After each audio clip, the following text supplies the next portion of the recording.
வணக்கம். நம்மை விட பலம் குறைந்தவர்களிடம் நம்முடைய சினத்தை அடக்குபவர்களே உண்மையில் வலிமை வாய்ந்தவர்கள் என்று வள்ளுவர் கூறுகிறார். குறள் எண் 301ங்க. செல்லிடத்து காப்பான் சினங்காப்பான் அல்லிடத்து காக்கின் காவாக்கால் எண்.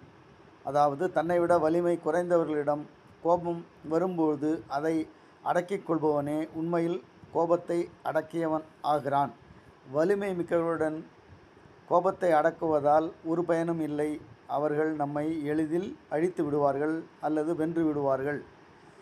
தன்னைவிட பலவீனமானவர்களிடம் கோபத்தை வெளிப்படுத்துவது எளிது. அதிகாரம் அல்லது வலிமை உள்ளவர்களிடம் பலர் இயல்பாகவே கோபத்தை அடக்கிக் கொள்வார்கள். உண்மையான கட்டுப்பாடு சுய கட்டுப்பாடு என்பது எதிர்த்து நிற்க முடியாதவர்களிடம் கோபத்தை வெளிப்படுத்தாமல் இருப்பதில்தான் உள்ளது என்று வள்ளுவர் கூறுகிறார். உங்களுடைய கருத்தை கமெண்டில் பதிவிடுங்கள். என்னுடைய சேனலை சப்ஸ்கிரைப் செய்து காணுங்கள். வெய்யோன் வீச்சு சேனலுக்காக பிரபாகர். நன்றி, வணக்கம்.